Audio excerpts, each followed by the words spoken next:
जब लग गुरु मिले न साचा, तब लग गुरु करो 10 पांचा।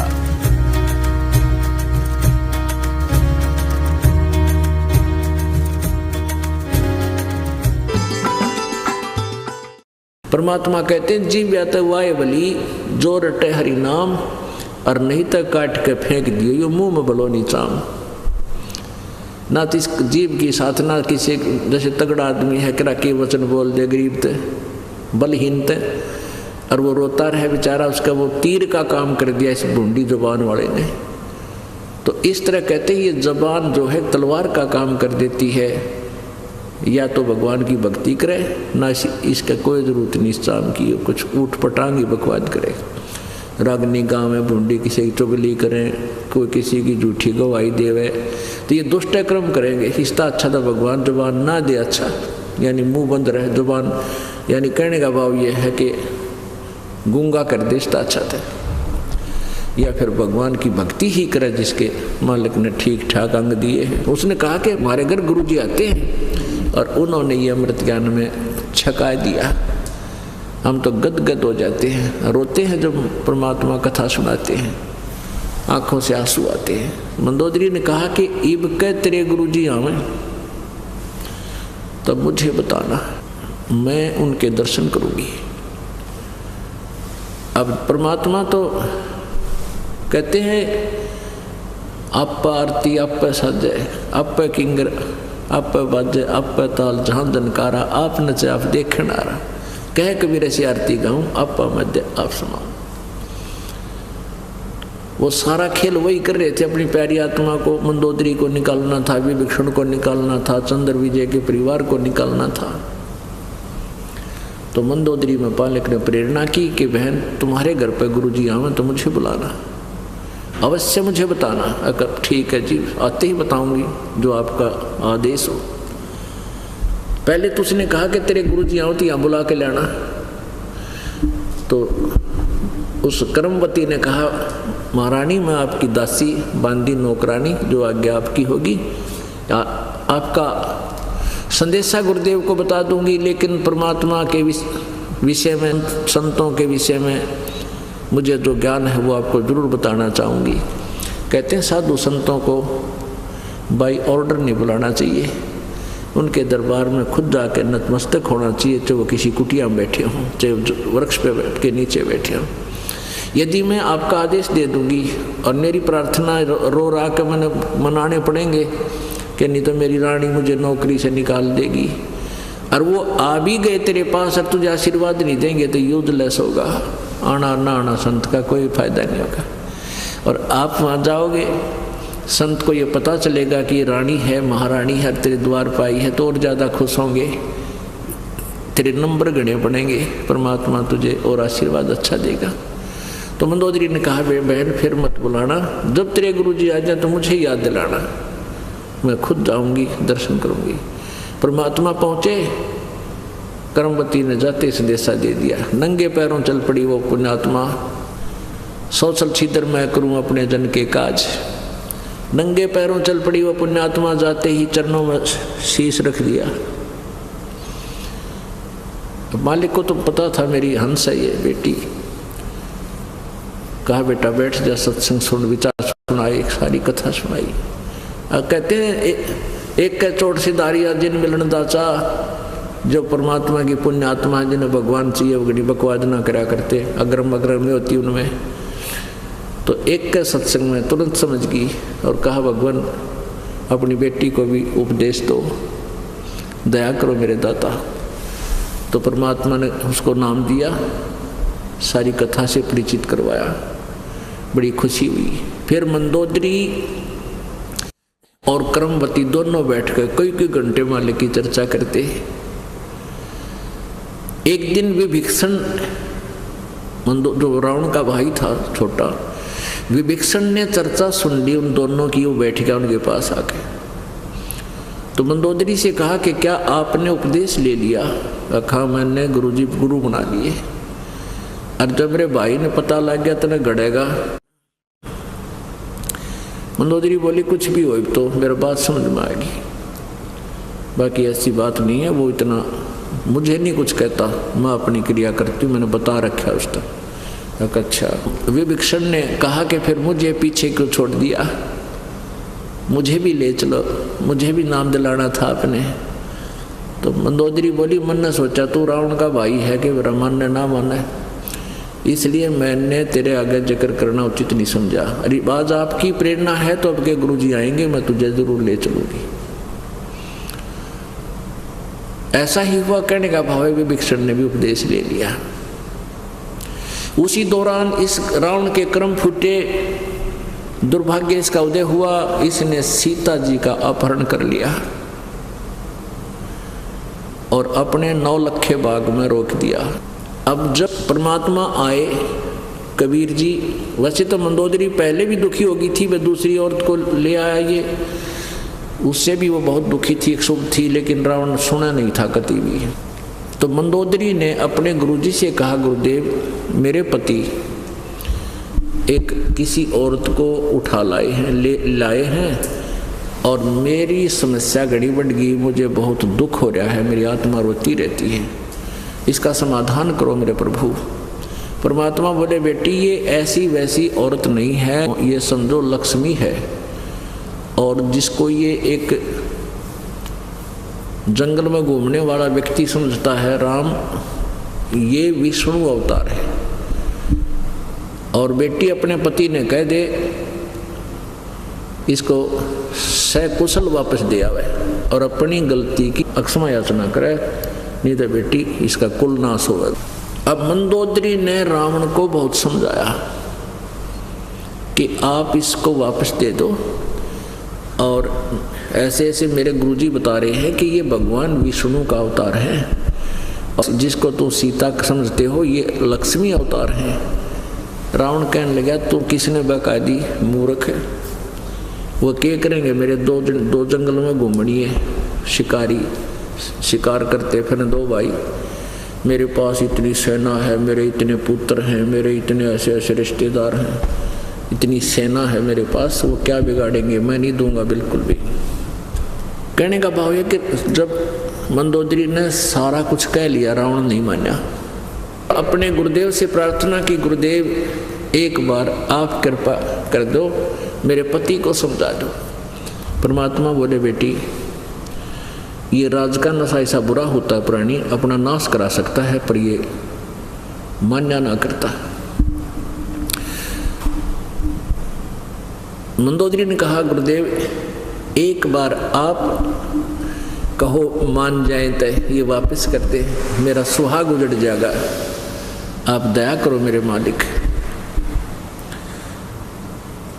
और यदि ये नहीं मानेगा गुरुदेव तो मुझे विधवा होने में दुख नहीं होगा, अगर ये ना मानकर मर भी जाएगा तो मुझे कोई दुख नहीं होगा, यदि आप एक बार समझा दोगे। मुझे आशा है कि आपकी बात को मानने साधु संतों का आदर करता है। परमात्मा बोले, बेटी ये नकलियां की आदर करे, असली गेला उल्टा निकम्मा आदमी, कर्महीन इंसान, असली संतों से तो द्वेष कराया करे, नकलियां के चरण छूता इंडिया करे। कहने का भाव यह है कि परमात्मा ने अपनी उस बेटी की जो समस्या का समाधान करने के लिए स्वीकृति दे दी कि बेटी जाऊंगा कभी मौका सा लाकर। एक दिन रावण जो है अपनी एक गुप्त मीटिंग कर रहा था और परमात्मा मुनिंदर रूप में परमेश्वर कबीर जी आए हुए थे ऋषि रूप में, तो वहाँ उनके द्वार के सामने खड़े हो गए। द्वारपाल से कहा कि भाई मुझे रावण से मिलना है, राजा से, मुझे अंदर जाने दो। द्वारपाल कहने लगे कि इस समय गुप्त मीटिंग चल रही है और अंदर का संदेशा बाहर आ सकता है, बाहर से अंदर नहीं जा सकता कोई व्यक्ति। परमात्मा बोले, भाई मुझे जरूरी काम है, एक बार तू जाकर संदेशा दिया। अगर नहीं रिसीवर, मैं आपका आदर करता हूँ, लेकिन मैं अंदर चला गया मेरी गर्दन काट देगा, इतना क्रोधी राजा है।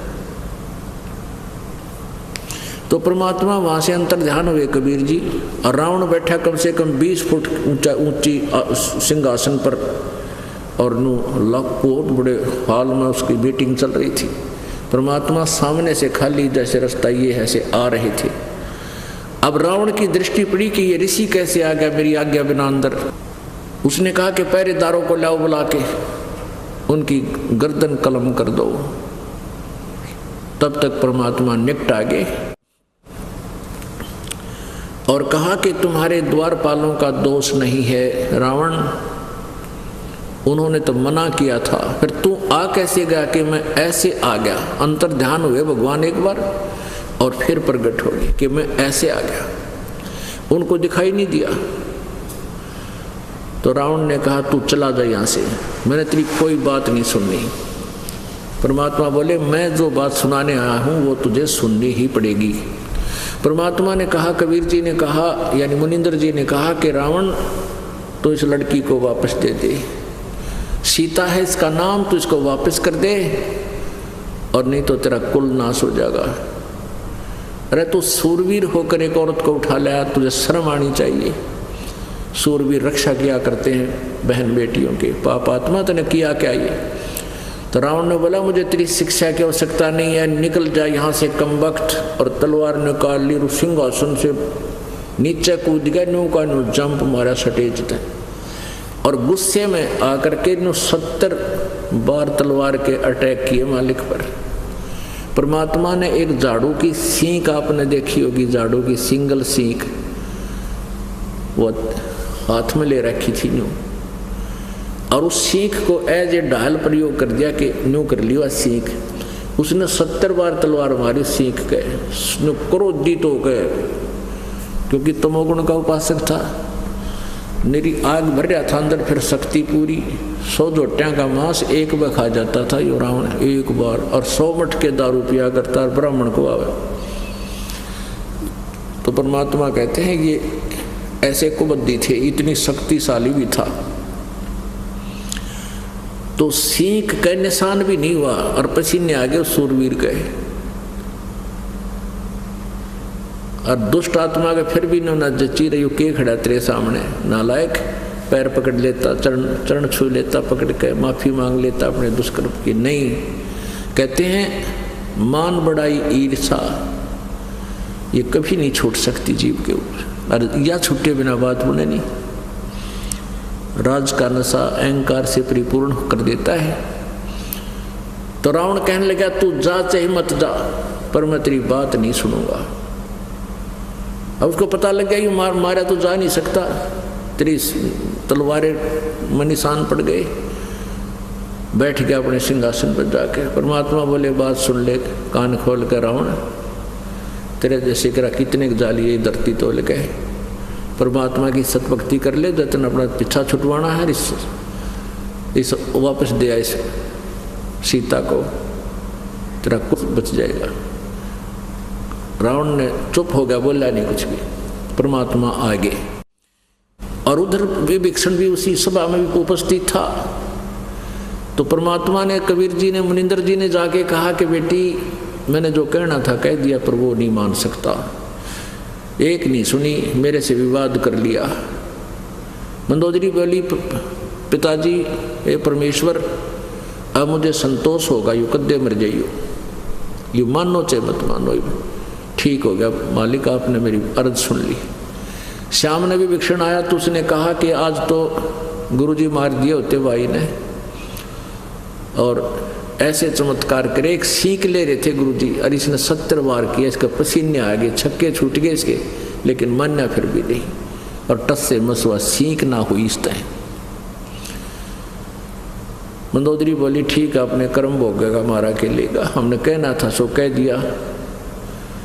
और अपने गुरुजी की वो गुरुदेव की आज्ञा को वो फाइनल समझती थी, और जो कह दी वचन वो फाइनल समझती थी कि जो कह दिया ये होगा ही होगा। अब तो अब मंदोदरी फिर भी, क्योंकि ममता बहुत बुरी होती है, पति पत्नी का नाता एक विशेष होता है, उसने फिर भी कहा कि रावण मान जाए मेरी बात को। तो उस संत ने, आपने कैसे कैसे उनके साथ बदव्यवहार किया, कितनी आपने तलवारें मारी और सीख को निशान भी नहीं हुआ। तो रावण ने भी स्वीकृति दी कि सचमुच ये पहला करिश्मा मेरे साथ है, मैं तो पत्थर न पाड़ दूं तलवार के साथ, और उसकी सीख का निशान नहीं रहा। मंदोदरी ने कहा अब तो बात को मान लो आप। कि नहीं, इसने क्या पता, मेरे गुरुजी को बड़े विद्वान पुरुष हैं, मेरे को सब पता है, ये सिद्ध पुरुष होगा, बाकी मैं नहीं मानूं। उधर से क्या हुआ कि रामचंद्र जी ने अपना पता कराया, अनुमान के माध्यम से पता लग गया भाई सीता ऐसे ऐसे रावण के बाग में। तो पहले तो जो एक सभ्य तरीका होता था वो अपनाया, राजदूत भेजे, अंगद गया, राम नहीं माना, और भी कई राजदूत बनाकर भेजे, भाई किसी तरह यू मान जा, बिना लड़ाई वापस हो जा सीता, पर नहीं माना वो। कहते विनाश काले विपरीता बुद्धि। अब क्या हुआ कि सेना इकट्ठी कर ली रामचंद्र जी ने, और सेना को समुद्र से पार करने की समस्या आ गई। 3 दिन तक रामचंद्र जी घुटनों पानी में खड़ा होकर समुद्र से याचना करते रहे, हे समुद्र देव मुझे रास्ता दे दो, मैं बहुत आपत्ति में हूं। लेकिन टस से मस नहीं हुआ। तो श्री रामचंद्र जी ने कहा कि ला लक्ष्मण मेरा अग्नि बाण दे, अग्नि बाण दे, ला समुद्र ने फूंक देता हूं। लातों के भूत बातों से नहीं मानते। ऐसे जो ही उन्होंने जब समुद्र को फूंकने के लिए कमान पर तीर चढ़ाया, उसी समय समुद्र एक ब्राह्मण रूप में, विपर रूप में प्रकट हुआ, ऋषि रूप में, और कहा कि हे श्री रामचंद्र जी, हे विष्णु अवतार, मुझे जला मत, मेरे अंदर बहुत बड़ा संसार बसा हुआ है, और यदि तू मुझे सोख देगा, खत्म भी कर देगा पानी को, तो बैलेंस बिगड़ जाएगा इस पृथ्वी का, और यदि इतना गहरा गड्ढा हो जाएगा तुम फिर भी नहीं जा सकते इससे पार। ऐसा काम करो प्रभु, सर्प भी मर जाए, लाठी भी ना टूटे। श्री राम जी ने कहा कि फिर ऐसी कौन सी विधि है वो बता मुझे, कि तेरी सेना में ये नल और नील नाम के 2 कारीगर भी हैं, शिल्पकार भी हैं, और इनके हाथ में ऐसी शक्ति है कि इनके हाथ से पत्थर तर जाते हैं। पत्थर के चाहे लोहा भी हो वो भी तर जाता है। तो नल और नील को बुलाया गया। अब यहां मार खाता है प्राणी, या महिमा का जब समय इसके सामने होता है तो ये महिमा को पसंद करता है, यही मार खाता है। कहते हैं साहेब के दरबार में गाहक कोट अनंत, 4 चीज चावे हैं ये रिद्धि सिद्धि मान महंत। परमात्मा के दरबार में साधकों की कमी नहीं, लेकिन ये 4 चीज मांगे हैं, रिद्धि सिद्धि हो जा, मान बड़ाई और महंत बन जाऊं, महिमा मेरी बने, प्रभुता हो जा, कि 10-20 नमस्ते करनी हो जा। कहते ये ही दुश्मन है इस जीव का। तो यहाँ क्या हुआ कि वहाँ अंगद भी फेल, जिसने रावण की लाखों व्यक्तियों को वहाँ पैर रख दिया था, किसी से टस से मस नहीं हुआ, पूरी सेना में चर्चा थी, आज वो भी फेल, क्योंकि समुद्र से ये पार हुए बिना बात बना नहीं।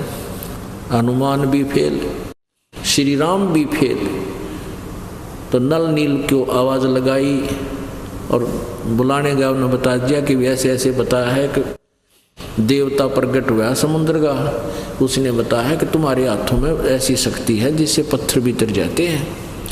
आज चलो, तुम्हें राम राजा बुला रहे हैं तुम्हारे, तुम तो भाई बड़े भाग्यशाली, तुम्हारी तो बड़ी इज्जत होगी।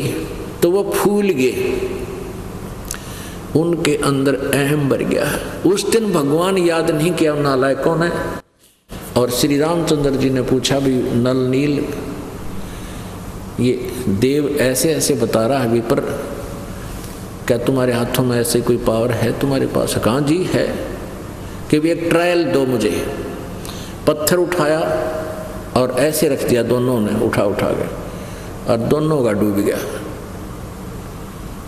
उन फिर क्योंकि वहम हो रहा था कि पहले तो कुछ भी नहीं डूबता, फिर दोबारा फिर ठा कर रखा, वो भी डूब गया, तीसरी बार रखा वो भी डूब गया। अब वो सहम गए, भाई अब क्या हुआ, वो तो बड़ी असमंजस में पड़ गए। तब श्री रामचंद्र जी ने उस विपर रूपधारी समुद्र की तरफ देखा कि देव तो झूठ बोलता है, यानी ये कहना चाहा था कि तू झूठ बोलता है, इनके हाथों में ऐसी कोई पावर नहीं है इसकी पावर। तब विपर रूपधारी समुद्र ने कहा कि नल नील तुमने आज जुल्म किया है, आज तुमने अपना गुरुदेव याद नहीं किया, याद करो अपने परम पिता को। फिर वो भी सहम गए। तब उन्होंने स्तुति की अपने गुरुदेव की। इतने में क्या हुआ कि परमेश्वर कबीर जी मुनिंदर रूप में काफी दूर सामने नजर आए, जैसे पैदल आ रहे हो। नल नील ने देखा कि मेरे गुरुजी आ गए, बस चिंता मत करो, अब तो सब ठीक हो जाएगा, देखो मेरे गुरुजी आ गए, हमारे गुरुजी आ गए। इतने में वो परमात्मा कबीर जी मुनिंदर जी निकट आ गए। नल नील ने चरण लिए, श्री राम लक्ष्मण ने चरण लिए। श्री रामचंद्र जी ने कहा कि ऋषिवर, आज मेरे ऊपर ऐसी आपत्ति आई हुई है और मेरे दुर्भाग्य के कारण आपके शिष्यों में वो शक्ति नहीं रही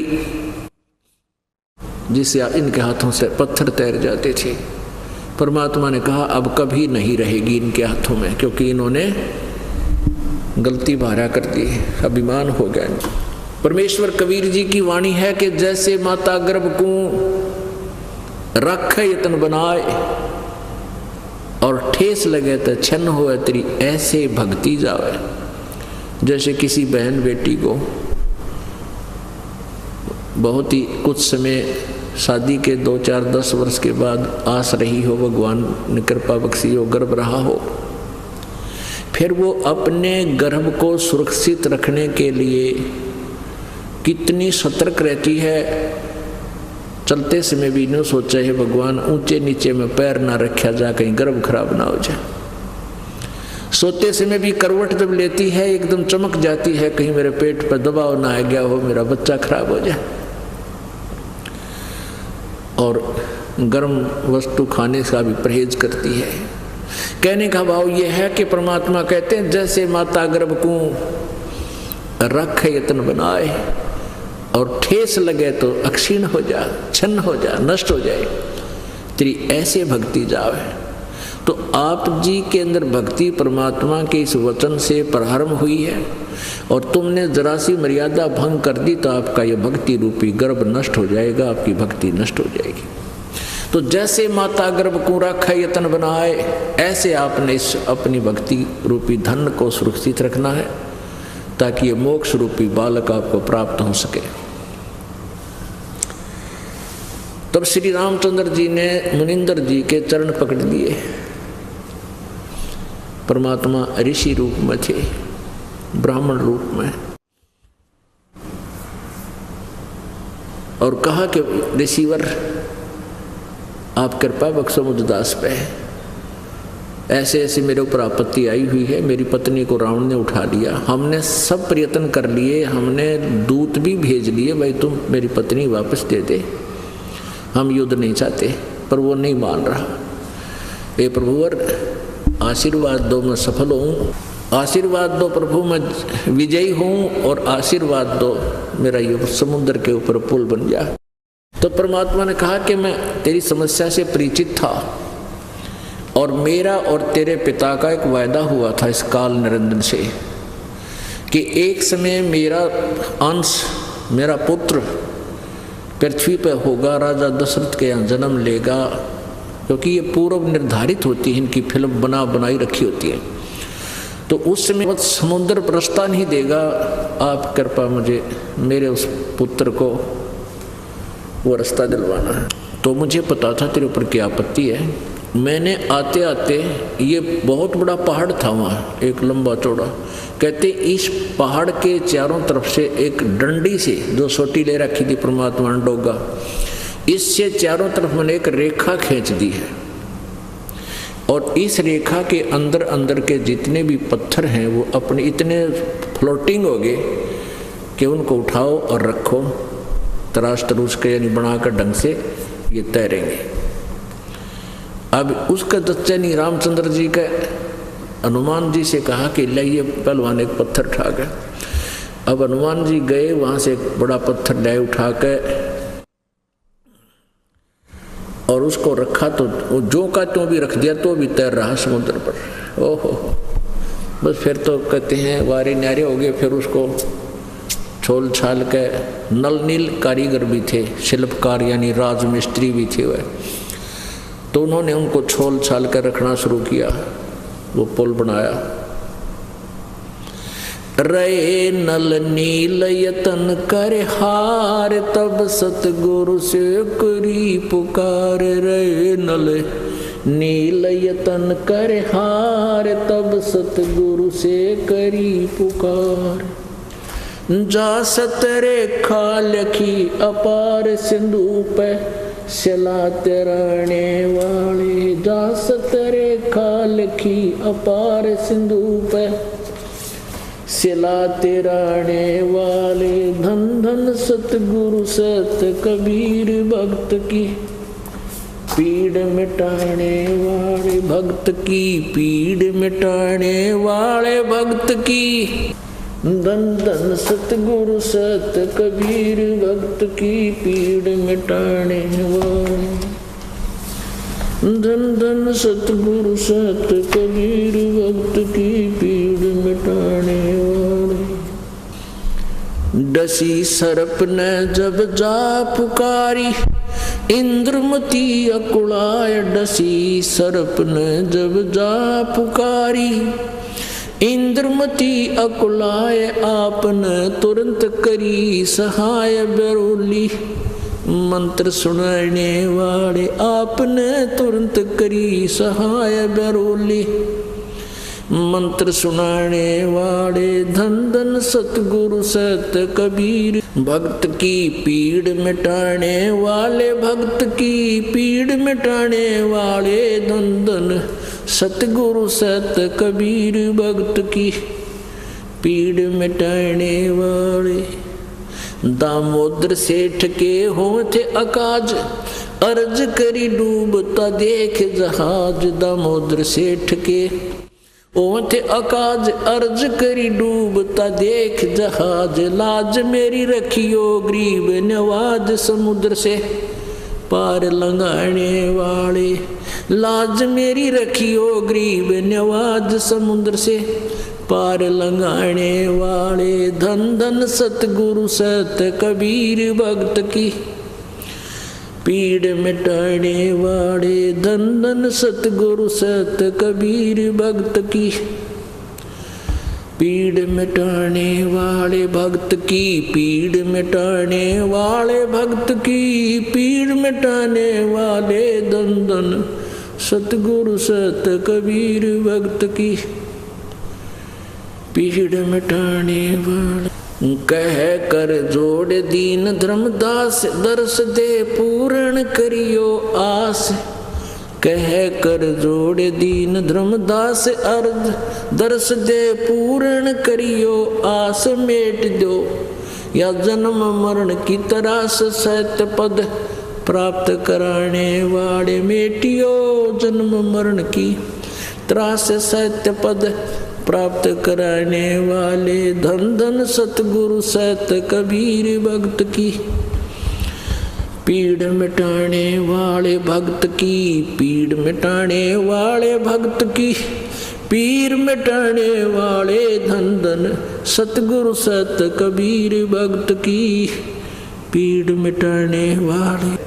कह कर जोड़ दीन धर्मदास, दरस दे पूर्ण करियो आस। कह कर जोड़ दीन धर्मदास, दरस दे पूर्ण करियो आस। मेटियो जन्म मरण की तरास, सत्य पद प्राप्त कराने वाले। मेटियो जन्म मरण की तरास, सत्य पद प्राप्त कराने वाले। धन धन सतगुरु सत कबीर, भक्त की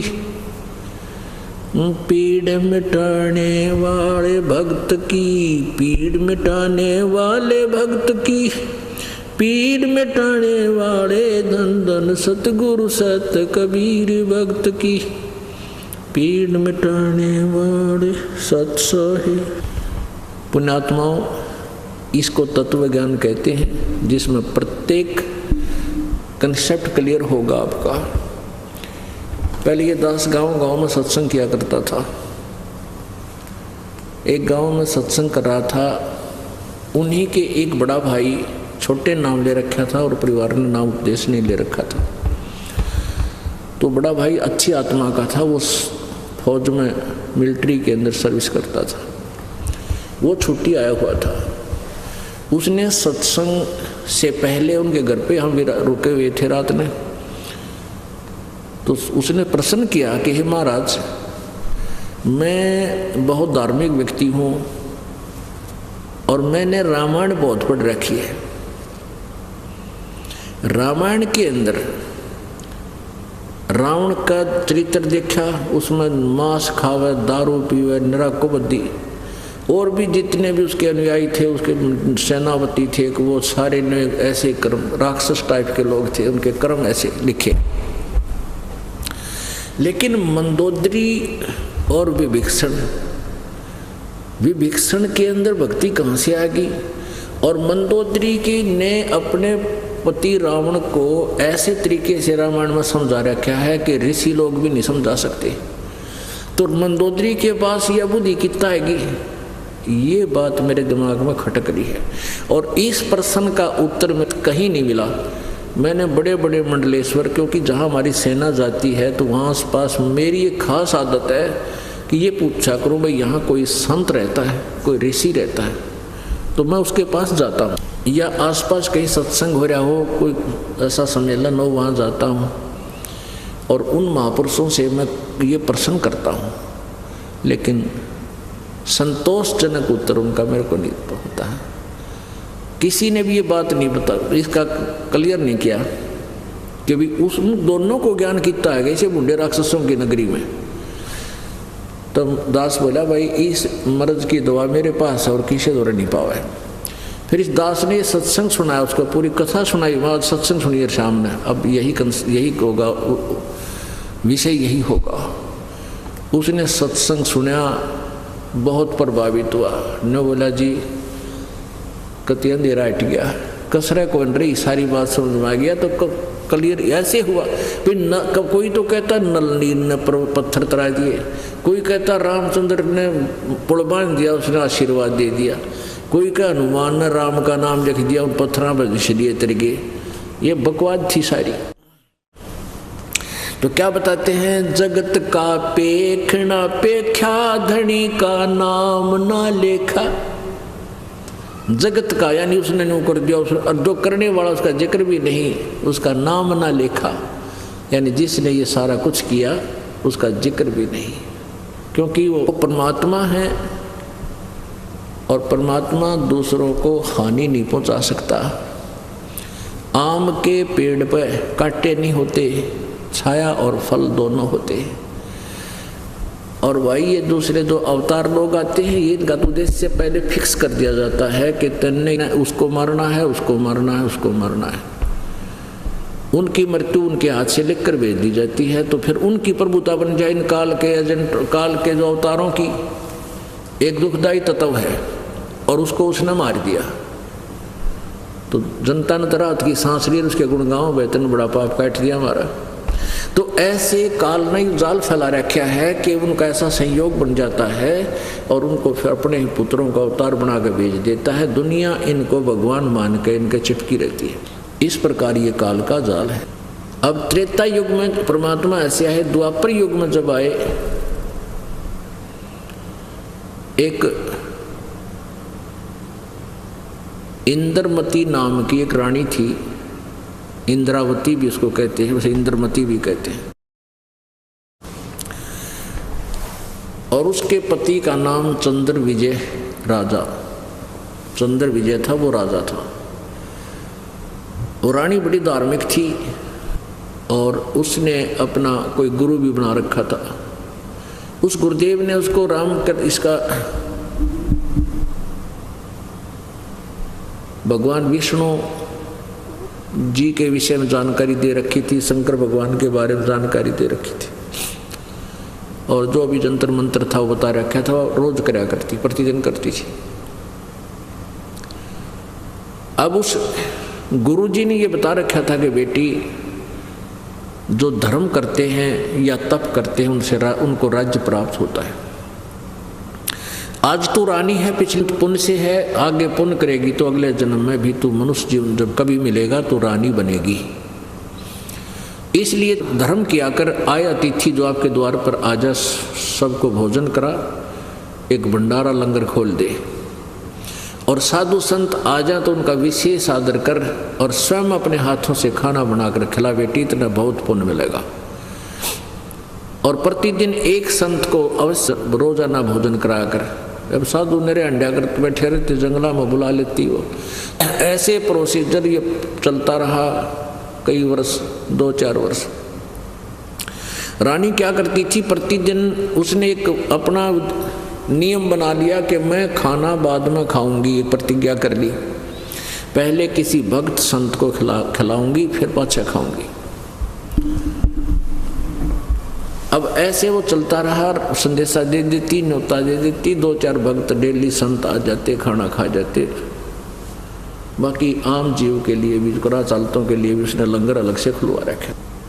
अब क्या हुआ, एक बार कुंभ का मेला हो गया, और कुंभ के मेले में ये सभी जो त्रिगुण उपासक हैं, जिनको हम संत समझा करते हैं, बाकी ये संत तो नहीं है, फिर भी हम अज्ञानता के अनुसार उनको साधु संत मानते थे, तो वो सभी स्नान करने के लिए, पर भी मैं मोक्ष प्राप्ति के लिए वहाँ चले गए। कहाँ? हरिद्वार में, हर की पैड़ी पे। और आसपास कोई संत नहीं रहा। रानी ने संदेशा भिजवाया, नौकर गए कि सबके कुटियाँ खाली हैं या कोई नहीं। पता चला तो वो चले गए कहाँ? कुंभ स्नान करने के लिए। और मनमाना 15 दिन में आऊँगी, क्योंकि 5-7 दिन तो पैदल जाने में लगे, 5-7 दिन आने में लगे, 1-2 दिन रेस्ट भी करें वहाँ पर, तो 15-14 दिन में वो 20 दिन में आएंगे। अब रानी के सामने समस्या आएगी, कोई संत भक्त मिला को, ना रोटी उसने खाई, ना दिन तीसरा हो गया। और तीसरे दिन रानी, क्योंकि वो तो नाजुक सी थी, तीसरे दिन तो कति कंडम होगी बिना खाई, और उसने प्रतिज्ञा कर रखी मर जाऊंगी पर रोटी अन्न नहीं खाऊंगी।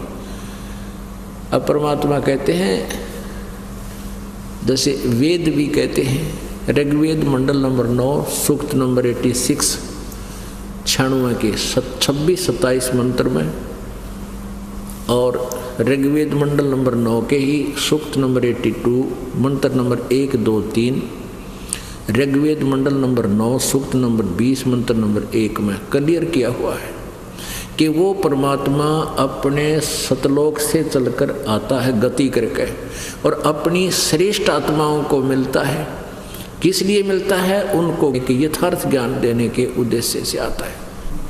अपने उस गुण के आधार पर, अपने उसी जो मालिक जैसे लीलाएं करता है, उस लीला आधार पे वो इंद्रमती के पास पहुंच गए। और दूर से, जैसे महल था, महल से थोड़ी दूरी पर परमात्मा ने वहाँ अपने आप को प्रकट किया। आ रहे हैं, जैसे उनके महल की साथ से ऐसे रास्ता जाता था, सामने महल और महल के साथ से एकदम रास्ता टर्न होता था, तो आने वाला रास्ता ऐसा लगता जैसे महल की तरफ ही आ रहा हो आदमी। रानी ने अपनी नौकरानी से कहा कि नौकरानी आज देख ले, ढूंढ ले, कोई संत दिखाई दे जाता है, एक बार देख ले, ऊपर चढ़ के कोई आसपास दिख जाए तेरे को, नहीं तो आज तेरी रानी संसार में नहीं रहेगी, शाम तक मेरी मृत्यु हो लेगी। अब मेरी हिम्मत नहीं रही। नौकरानी ऊपर गई, अटारी पर चढ़कर देखा, कोठे पर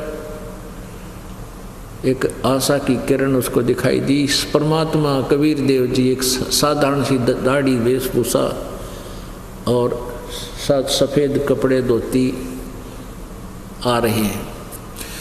अब नौकरानी दौड़ी दौड़ी नीचे आई और कहा, रानी सामने संत एक भक्त आ रहा है। रानी ने कहा, जा जा जल्दी ला, बुला के तेरा भला हो, नहीं तो आज मेरी मृत्यु होगी। अब वो भागी गई रानी और नौकरानी ने प्रणाम किया और कहा, महाराज जी आपको हमारी रानी याद कर रही है, आप वहाँ चलो। परमात्मा ने पूछा, आप कौन हो बेटी? कि मैं नौकरानी हूँ और मेरी रानी ने, हमारी रानी ने ऐसे ऐसे प्रतिज्ञा की हुई थी। 2-3 दिन से कोई संत मिला नहीं, उन्होंने आहार नहीं किया, आप उनकी प्राण रक्षा करो मेरे मालिक। परमात्मा बोले बेटा वह रानी तू नौकरानी, मैं तेरे का इतना चलूँ, यदि उसको गरज है तो यहाँ बैठा हूँ, खुद आवा रानी प्रार्थना करे जब चालूँ। तो नौकरानी दौड़ी दौड़ी गई कि रानी ऐसे ऐसे संत कह रहे हैं। तो इंद्रमती ने कहा बहन मेरा पकड़ मेरा हाथ, सहारा लेकर अपनी नौकरानी का धीरे धीरे मालिक के पास आई और चरणों में शीश रख दिया। कहा कि हे प्रभु मेरी हिम्मत नहीं, आप तो कह रहे थे कि मुझे बुलाने आए तो मैं चलूँ, मेरी तो इच्छा करती है अपने अतिथि को, अपने महात्मा को, संत को मैं अपने कंधे बैठाकर घर ले चलूँ अगर मैं इसी योग्य होती थी। मेरी इतनी इच्छा है आपकी सेवा करने की। तो कहते हैं साधु भूखा भाव का और धन का भूखा ना, अर्जय को धन का भूखा वो साधु को ना। तो उसी समय परमात्मा ने बोले चल बेटी मैं यही देखना चाहूँ था, तेरे अंदर कुछ श्रद्धा भी है भगवान की या मैं भूखी मरे। आगे रानी ने अपने हाथों रोटी बनाई दुखी सुखी होकर और कहा ले महाराज रोटी खाओ। परमात्मा बोले बेटा मेरा शरीर जो है ये पंच भौतिक नहीं है, मुझे आहार की आवश्यकता नहीं है। रानी बैठ गई माथा पकड़ के, मेरे काम भी नहीं है तू महात्मा, रोटी खाओ तो मेरा कल्याण होगा, नहीं तो मुझे भी कोई लाभ नहीं आपसे। तो कहने लगा ला बेटा खाना खाऊंगा। कहते समर्थ उसी को कहते हैं। अब आहार किया, वो तो और परीक्षा लेना चाहते थे कि देखो भी आज खावेगी कि बैठी रहेगी। तो कहने लगे ठीक है बेटा ला खाना खाते। परमात्मा ने आहार किया, रानी ने भी आहार किया। तो परमात्मा ने कहा कि बेटा एक बात बता, जो साधना तू कर रही है किसकी पूजा करती है? कि इसकी विष्णु जी की और शंकर भगवान की। ब्रह्मांड पूजन का इन्हें बताई नहीं रखी। तो परमात्मा ने कहा बेटी इनकी पूजा से तुझे क्या मिलेगा? कि स्वर्ग में जाऊंगी। स्वर्ग में कितने दिन रहेगी? तेरा जितना पुण्य होगा इतने दिन तू स्वर्ग रहेगी। उसके बाद कहाँ जाएगी? कि तकुतिया बनेगी, गधी बनेगी, 84 लाख योनियों में धक्के खाएगी। और मेरे पास एक ऐसा मंत्र है जो तेरे गुरु जी के पास नहीं है बेटी, तेरा जन्म और मृत्यु से सदा के लिए छुटकारा हो जाएगा। इस बात पर वह रानी चंगर की नो बोली महाराज जी मेरे गुरु जी के बारे में कुछ नहीं बोल देगा, ये संत ऐसे ही होते हैं, एक दूसरे की जो है ना निंदा करते हैं और अपनी महिमा बनाते हैं, मुझे कति जरूरत नहीं, मुझे अपना गुरु जी शिरोधारी है। अब परमात्मा बोले बेटी बात सुन ले, ठीक है तुम बालक हो, डॉक्टर की दवाई को डॉक्टर बता सके हैं, मरीज को नहीं पता। जो तू साधना कर रही है एक आने की नहीं, यानी 84 लाख योनियों में धक्के खावेगी। और सुन ले, तू नहीं मानना चाहती है, आज से तीसरे दिन तेरी मृत्यु होगी और तेरा सर्प डसेगा और सर्प के डसने से तेरी मृत्यु होगी। तेरा गुरुजी नहीं बचा सकेगा, तू या बुला के बैठा लिए तेरे गुरुजी ने, तू नहीं बच सकेगी, तेरी आयु नहीं आगे। अपने आत्मा जो मरण का टाइम आवे है ना, बात चल रहा है, जब समस्या आवे है, जब तो सब कुछ मान लेता है प्राणी। तो रानी ने सोचा भी साधु संत झूठ नहीं बोला करते पहले, अब तो निरे निकम्मे हो गए, अब तो निरे झूठे संत। पहले साधु संत की वेशभूषा में झूठ नहीं बोला करता, अगर कोई ऐसी गलती कर देता उसको बाइकाट करते थे सभी संत। इसी आधार से जब श्री कृष्ण और अर्जुन गए थे मोरध्वज राजा के द्वार पे साधु रूप बना करके, उन्होंने ये कहा था कि मेरा एक शेर बना लिया लीला से, माया से, और ये कहा था कि हमारा शेर मांस खाएगा, और जो आज हमारे शेर का आहार बनेगा ये मनुष्य का मांस खाएगा। और किसी पल्लेदार न पकड़ जाओ, पल्लेदार का नहीं खाएगा, तुम्हारे परिवार का एक सदस्य का मांस इसको खिलाओगे, और जो इस आहार बनेगा हमारे सिंह का वो सीधा स्वर्ग जाएगा। तो उसमें विश्वास हुआ करता संतों की वाणी का कि संत जो झूठ नहीं बोलते। तो तीनों लड़का माता और पिता में आपस में बात ठनगी, सब ने लालच हो गया। रानी ने सोचा मेरा नंबर आ जाए, मैं स्वर्ग जाऊंगी, ये शरीर तो आज ना कल खत्म होना ही है, लड़का हो गया, जवान हो गया, इसको राजगद्दी दे देंगे और पति और ये दोनों राज कर लेंगे। तो इन्होंने कहने लगी, महाराज ए ऋषि जी, ये साधु संत, मेरा शरीर काट लो और शेर को खिला दो। तो लड़का मोरध्वज राजा कहने लगा, देखो मेरे रहते मेरी पत्नी का आहार हो तो मैं अक्षत्रिय हूँ, ये नहीं होने दूंगा, पहले मेरा नंबर आवे। यानी सबका दाव ये था कि साधु जो बोल रहे हैं सच्ची है, जो संत कह रहे हैं ये सत्य है। आज ये शरीर तो जाना है, हर स्वर्ग मिल जाए इसे सस्ते में। तो लड़के ने सोचा, माँ बाप लगे, पिताजी लगा गया दाव, तो पीछे रह गया। कहने लगा, माता पिता, मैं तो आप आज तक आपने पाला पोसा हूँ, 18 साल की उम्र मेरी, मैंने आपकी सेवा क्या की है, मेरा पितर न्यू का न्यू है। तो मैं चाहता हूँ कि मेरा शरीर शेर के काम आ जावे, ताकि मैं अपने माता पिता की जीवन रक्षा करके अपना पुण्य का भागी हो। कहने का दास का ये है कि पहले संतों पर इतना विश्वास हुआ करता, जो ये बोल रहा फाइनल है, और ऐसा ही होता था। ये कुबुद्धि नहीं थे जितने अब हो रहे।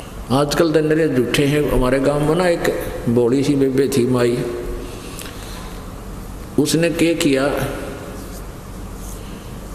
एक गेहूं लेके, ला माई की बेटी गेहूं ला, वह गेहूं ले आई, गेहूं नो लिखा गया, नो कर दिया, के पाया बोला सोना हो गया, सोना। वो गेहूं के दाने और चमकीले से हो गए, सोने के हो गए।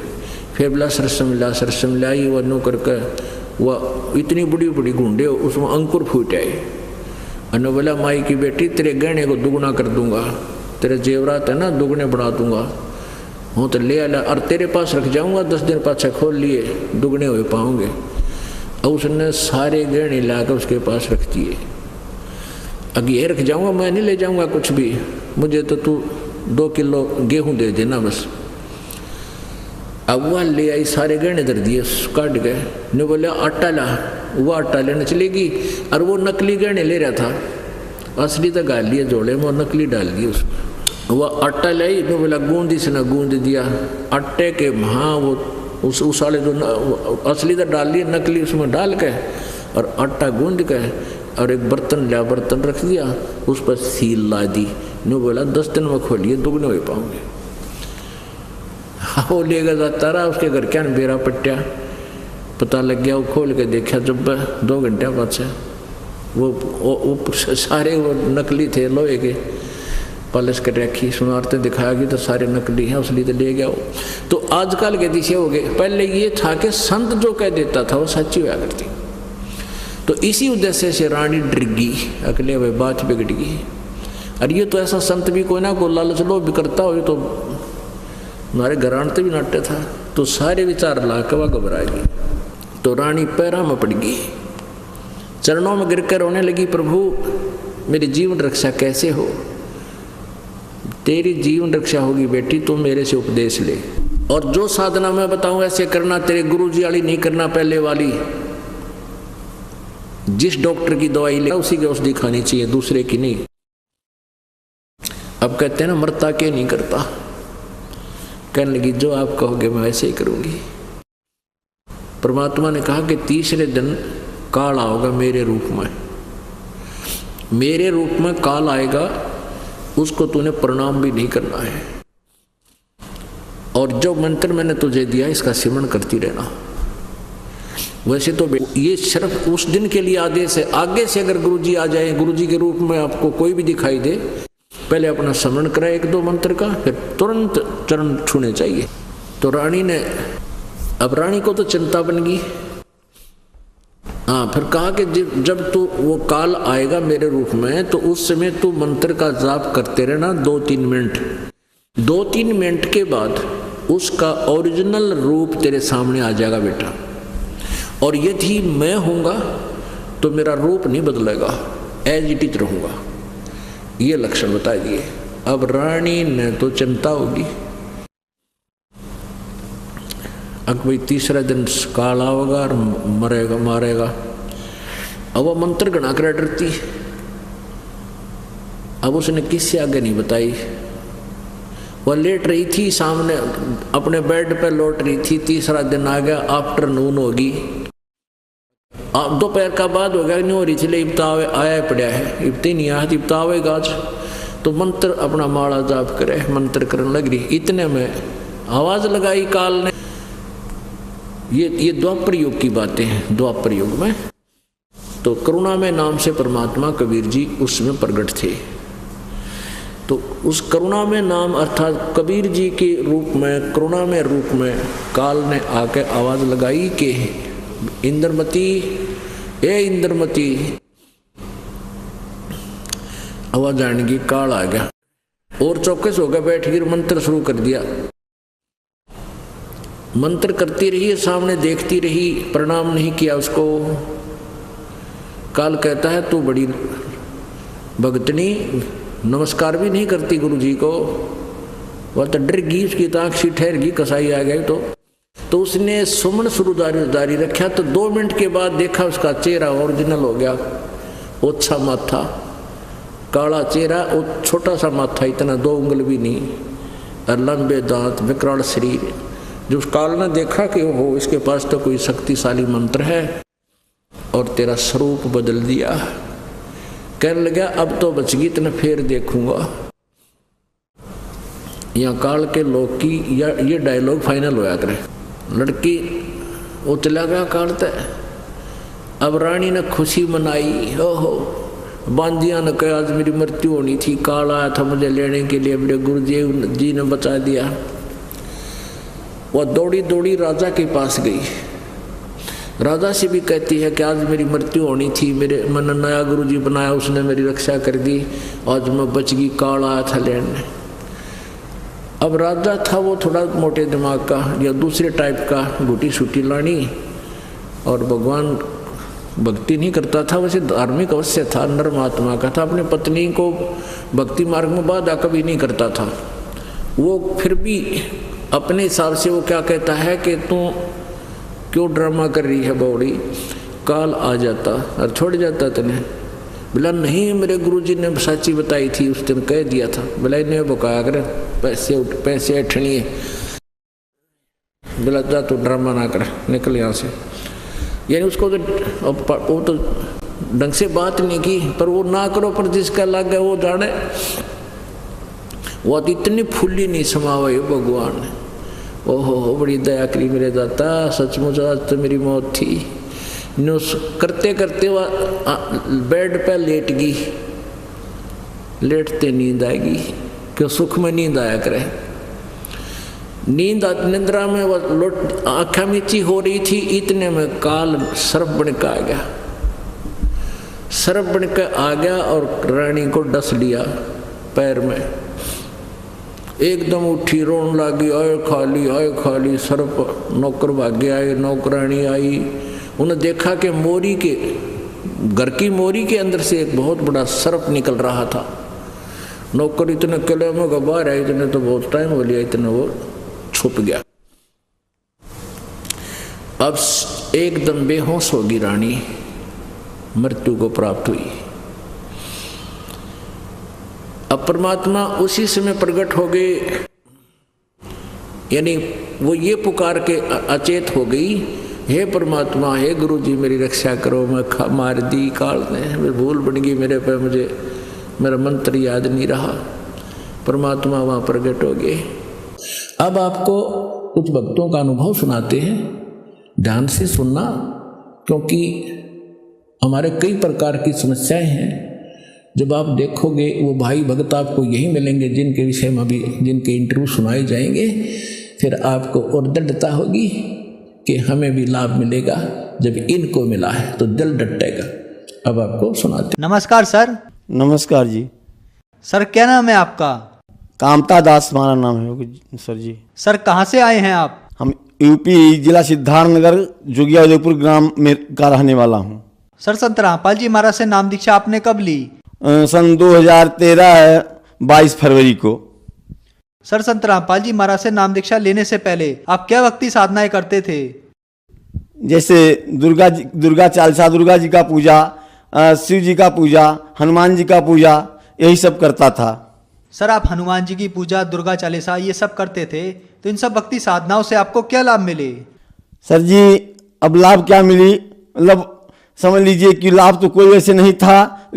हम गाते बजाते थे, जागरण करते थे, रामायण गाते थे, ढोलक बजाते थे, हारमोनियम बजाते थे। एक बार हम नवरात्र का महीना था और अष्टमी का दिन था, वहाँ जागरण कर रहा था, सभी लोग पूरी टीम थी और 11 बज रहा था। हमारा छोटा दुकान कपड़े का होता है और हमारे बड़े लड़के गए थे माल लाने खलीलाबाद कपड़ा लाने, और वो आए 10 बजे रात में। और एक जगह और दुकान थी, वहाँ मोटरसाइकिल से ले गए दो बेटे कपड़ा रखने और आ रहे थे रात में, और आगे आ गया कुत्ता आया, सियार आया, मोटरसाइकिल से गिर पड़े दोनों लोग। और वहाँ से एक आए संदेश लेकर के कि आपके लड़के को चोट लग गई। तुरंत हम छोड़ करके गाना बजाना भगे वहाँ से, भगत जी अस्पताल गए। उसके बाद 2 दिन मतलब अस्पताल में रहे, फिर लाए घर पे, फिर दवा हुई, वो लोग ठीक हुए भगत जी। उस भक्ति से हमें कोई लाभ नहीं हुई भगत जी। सर संत रामपाल जी महाराज की जानकारी आपको कहाँ से मिली? हाँ, हम हमारे दुकान पे कपड़े की दुकान एक हमारे गांव के बगल में अदालती भगत मतलब वो नाम दीक्षा लिए थे बरवाला में, और हमारे पास आते थे, कहते थे चलिए भैया कामता आप चलिए बरवाला में गुरु जी के पास, संत रामपाल जी के पास, और हाँ नाम ले लो। लेकिन उनको हम टार बट्टी करते रहे। 22 फरवरी 2013 को नाम दीक्षा यहाँ लिए हम। संत रामपाल जी महाराज से नाम दीक्षा लेने के बाद क्या आपको कोई लाभ भी प्राप्त हुए? बहुत बड़ा लाभ प्राप्त है। यह दास तुक्ष जिह्वा से मालिक का बखान नहीं कर सकता। मालिक बहुत दया किए हैं, क्योंकि जैसे मालिक का बाड़ी है कि 7 समुद्र की मस करूं लेखन करूं बन रहा है, धरती का कागज करूं गुड़ गुड़ लिखा ना जाए। तो ये दास क्या बखान करता। लेकिन हम कपड़े के दुकान पे आ रहे थे तो मेरा 3 साल का नाती शुभम नाम का रोने लगा और कहा बाबा हम भी चलेंगे। दुलार बस उसको ले आए दुकान पे, दुकान खोले और एक ग्राहक आया भगत सर जी, और वह कहा धोती हमको चाहिए, कपड़ा चाहिए, और मेरा उसका दाम तय हो गया। उस कैंची किया काटने के लिए, कैंची ऐसे ऐसे फैलाया, बस नोक पे मेरा नाती खेल कूद रहा था दुकान में, बस गिर पड़ा और दोनों पलक नीचे ऊपर, दोनों पलकों पर वो कैंची का नोक पड़ गया और नाती जोर से पकड़ के आग चिल्ला करके रोने लगा। और ग्राहक कहा कि सेठ जी आपके लड़के का आग तो गया। तो हम मालिक के चरणों, मालिक का फोटो दुकान में लगाए हैं, संत रामपाल जी के चरणों में गिर करके गुरु जी से हम अरदास लगाए, रोने लगे कि हे गुरु जी हम जीने नहीं पाएंगे मालिक, हे सतगुरुदेव जीने नहीं पाएंगे। उसके बाद में फिर कहे कि देखें नाती, देखें बाबू, आंख देखें, हाथ हटा के देखें भगत जी, वह कैंची फूल बन गया था। मेरे नाती को एक खरोंच भी नहीं लगा था। मालिक की बंदी छोड़ सतगुरु रामपाल जी महाराज की जय। मैं नारा लगा करके रोने लगा परमात्मा से, हे मालिक आप बहुत दयालु हैं, बहुत दया के सागर हैं दाता, बंदी छोड़। सर जी यही मुझको लाभ मिला, मालिक इतना दया किए मेरे ऊपर। हम एक बार आ रहे थे, गए थे मतलब जय गुरुदेव वाले पंथ के थे, तो उनको बताने गए, हमको बुलाए थे, हम थे और 2-4 भगत थे और आ रहे थे। रात बज गया, 8 बज गया, हम लोग रास्ता मतलब भटक गए और एक मतलब वहाँ बाढ़ के कारण वहाँ धंस गया था, जमीन बहुत गहरा था। मोटरसाइकिल लेके आ रहे थे, बस 2 कदम रह गया था, नहीं तो हम लोग सभी लोग साफ हो गए थे। मालिक इतना दया किए कि मोटरसाइकिल जो आगे चला रहे थे हमारे बहनोई थे लाल बहादुर दास, वो मोटरसाइकिल रोक दिए। हम कहे चलिए भैया आगे, तो कहे कि नहीं भैया आगे जाएंगे तो फिर बच के नहीं आएंगे। देखा गया कि वहाँ कई बांस का गहरा खाई था। मालिक वहाँ से हम लोग को जीवन दान दिए परमात्मा सतगुरु रामपाल जी महाराज। और मेरा छोटा बच्चा भगत जी 1997 में उसका पैदाइशी है राकेश दास, वो भी मतलब नाम लिया है बरवाला में, और वह 6.5 महीने में पैदा हुआ था। उसका मानसिक बुद्धि कुछ डाउन था और कोई नहीं। मालिक के शरण में हम उसको लेकर के आए और तब से उसका बदन का विकास हुआ, उसका बुद्धि का विकास हुआ और उसका अभी मालिक से अरदास लगाए। संत रामपाल जी के चरणों में गिरकर हम कहे हे गुरु जी हमारे बच्चे का कैसे जीवन यापन होगा। 4 बच्चे हमारे पास हैं, तीनों का शादी विवाह हो गया है और इसका क्या होगा मालिक। हे सतगुरुदेव, सतगुरु रामपाल जी से हम कहे तो मालिक कहे कि हे मालिक इसके लिए कोई भगत लड़की हमको मिल जाए। मालिक का दया हुआ, अभी 23 अक्टूबर को इतनी अच्छी मालिक सतगुरु रामपाल जी एक भगत लड़की के साथ उसका रामायणी हुआ। उसकी मानसिक स्थिति बहुत अच्छी है। एक लाभ और मुझको बहुत खुशी की बात है सतगुरु रामपाल जी की दया से कि पहले मैं जब नाम नहीं लिया था, एक छोटी सी दुकान कर रहा था और बहुत परेशानी थी, जीने खाने के लिए बहुत ही दिक्कत थी।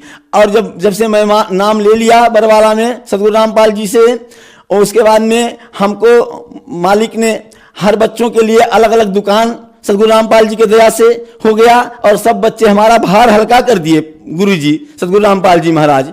और सब बच्चे अपना परिवार जिला खिला रहे हैं, बच्चों को अपने पढ़ा रहे हैं और हम 2 बच्चों के साथ अपना दुकान कर रहे हैं। सर, जो समाज आज आपको देख रहा है, आप उन्हें क्या संदेश देना चाहते हैं? सर जी, हम संदेश क्या दे सकते हैं, उनसे अनुरोध कर सकते हैं कि सभी जितने भी मानव जीवन में आए हैं इस धरती पर, सब लोग सतगुरु रामपाल जी के शरण में आकर के अपना कल्याण करावें, उनसे नाम लेकर के। सर, संत रामपाल जी महाराज की शरण में कैसे आया जा सकता है? सर, साधना टीवी पे जो सत्संग आता है गुरु जी का 7:30 से 8:30 तक, उस पे जो नीचे पीली पट्टी है उस पे सब नंबर पड़ा हुआ है। उस नंबर के द्वारा वह उनसे नाम दीक्षा लेने के लिए तमाम जगह पे नामदान सेंटर खुले हैं, वहां पहुंच करके नाम लेकर के अपना कल्याण करावें। धन्यवाद सर। सत साहिब।